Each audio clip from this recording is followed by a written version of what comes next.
It could get ugly for Buffalo's defense. I think that's the concern here. I think that's the prevailing concern. If you've watched Buffalo this year, very poor safety play in run support, in coverage. Debut of Maxwell Hairston last week, corner, rookie, guy who's supposed to save the day. He was on a pitch count, I believe, last week, but I know Nolan took a look at him. I buzzed through his tape today as well. I think he's a long physical corner. There was a swing screen where he comes downhill and right through the thigh board, and I really liked that. I was like, oh, okay, like they need guys that can tackle. They need guys that can tackle in this game. Okay, like he didn't get targeted a bunch. Noel said you saw him get run by, I think by XL at one point. Leggett had a really good release against him on a go ball. Didn't get targeted. But yeah, I think it was kind of a limited sample size. Only played about 27 snaps. As you said, Chris, he didn't see any targets, but he's going to see some work in this game. I agree. I think that the ability to tackle will be important, but we're going to kind of see where he's at from a coverage standpoint Sunday for sure. No question. And like this is a deal where you can't man him up. That's not really what the Bills do. And, as Nolan pointed out, the numbers on Mahomes against zone, it can be pretty ugly for the defense. So it is a concern. And I think like there was a stat I saw this week that I think defines the rivalry for me. The Bills offense in the regular season, the Bills period, 4-1 in the regular season playing this team, 296 yards per game and 25.8 points per game. In the postseason, 0-4, 327 yards per game, 28.3 points per game. So you can see that the offense really actually plays better in the postseason just based on the, just three really reductive metrics. But it's not like the offense lays an egg in the postseason. The problem has been the Bills' defense in the postseason.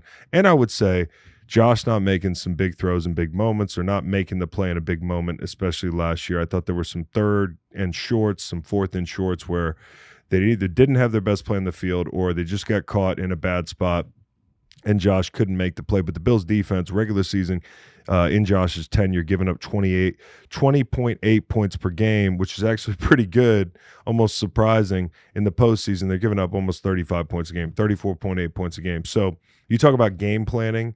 You talk about Andy Reid starting to run circles around. You talk about holding concepts for the postseason. I went back this week. I looked at, because I think this is going to be a defining area in the game. It's going to be Buffalo third down against Kansas City's defense, and I think it's pretty damn interesting. And the reason I say it's going to be a really important situation for them is because I don't know that they can hold Kansas City's offense down. There is one way that they can. I'll get there in a second. But say it's a shootout, you're going to have to be able to run the football 3 downs at a time. Certainly you're hunting explosives, and you feel good about the fact that, for instance, Justin Reed's gone. Okay, like that's going to be a tougher cover for these guys. At the same time, there's no Najee Johnson to take shots at. Like it is going to be 3 downs at a time in portions of this ball game, and we all know what happens on third down. Spags saves his big pressures for big moments. He's going to attack Josh's ball hand side. Right, because you want to force him left away from his throwing hand. There are going to be fire zones. But I think the most interesting thing about it is when you look at these games, like last year in the regular season game, they came out, they brought pressure, they played man-to-man. Like it was a lot of tightly contested balls, and it was a lot of extra rushers.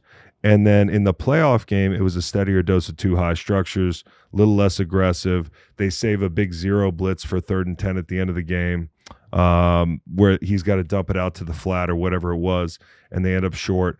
But, like, that's the point. You never know exactly what you're going to get with Spags. The game's going to start one way. He's going to start dialing up the pressure at the end of the half, and it's going to carry over into the second half, or vice versa. I would imagine in this game that they will bring some pressure. I'm not just copying his the flight log from last year, but like I think at the regular season game they brought a lot more pressure. I could see them trying to heat Josh up. They probably feel pretty good about manning this team up.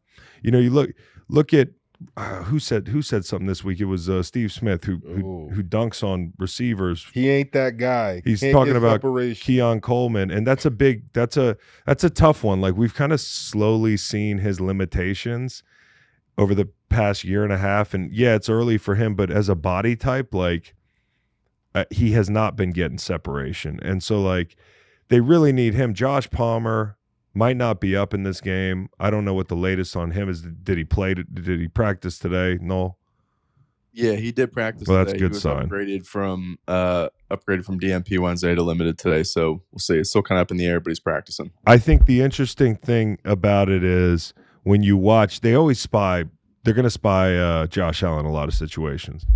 But whether they're spying or they're just, or they're bringing pressure, whatever it is, they're going to mug up and make sure every gap is accounted for. Every guy has somebody in his face, because what that does is two things. First off, you get a spy, and they like to play that spy like almost face up, like Bolton will walk up to the guard and just kind of play patty cake with him. But the second thing is this: they always find a way to get Chris Jones a one-on-one. That's the chess match, is like, where is Chris Jones? First off, where is he parking his Harley Davidson?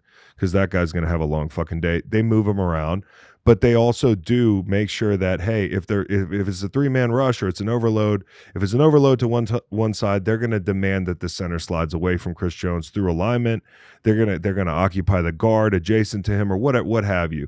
They're going to manipulate pass protection to get him the one-on-one. And so, those are the things you got to watch for. I think if I'm the Bills, you got to have a steady dose of run game, right? And as we saw in the second game, a lot of those money downs like decided the game. Nick Bolton got a little nosy last week. These backers can get a little nosy late in the down. I would be sneaking backs out. I would be sneaking tight ends out late in downs and trying to pick up big chunks, especially in the red zone where Spag's going to play more cover 4, a lot more space underneath. Just find ways for the rack to come into play for these backs and these tight ends. I think the Chiefs are playing really sound football, but we've had our concerns about the talent level on this side of the football. They really do a lot with, I don't want to say a little. They have some really important players with Trent McDuffie. The linebackers are really solid. And then they've got another, ace up front in Chris Jones. But it really is like what they do around their aces, right? Like, how do they use McDuffie? How do they use Chris Jones? And how can that alleviate pressure on other areas of the defense that aren't real strong?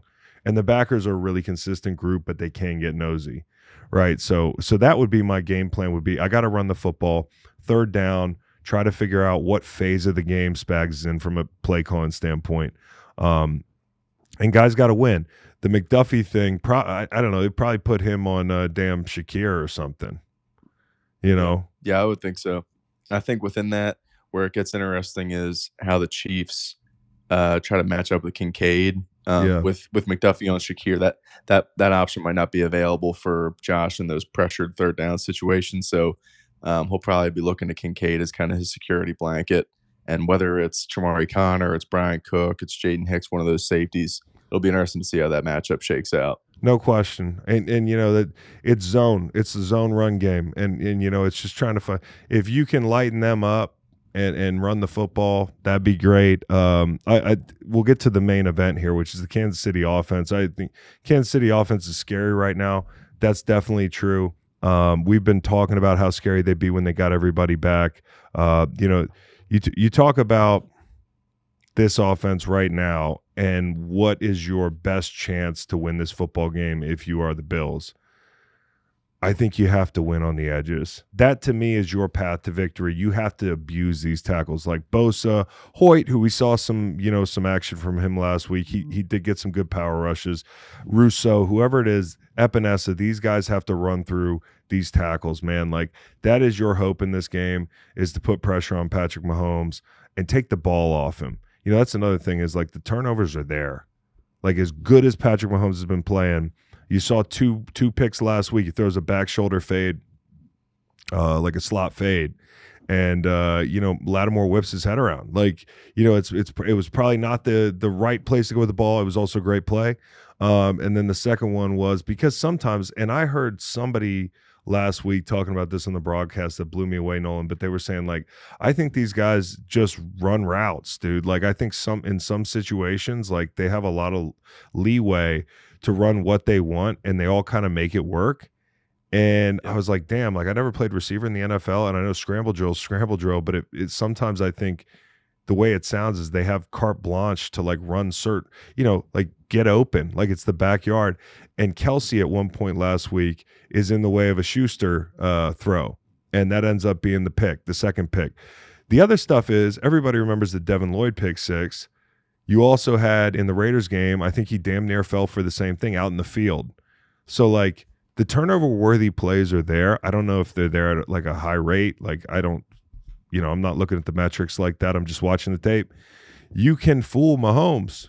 You can fool him. That's got to be your best hope, man. You got to take the football at these guys. And when you get in the red zone, Rashee Rice is the guy. Rashee Rice is the guy.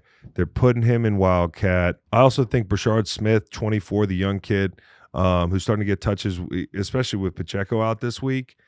Like, they motioned him back in a couple weeks ago against Raiders to give him an end around out of empty. There's going to be with the Chiefs, like, you see one play and you know something's coming off it. That slant's coming off of that thing, at some point soon. They wildcat to Rashee Rice, and they're running power. Like, at some point there's going to be a pop pass off it or something.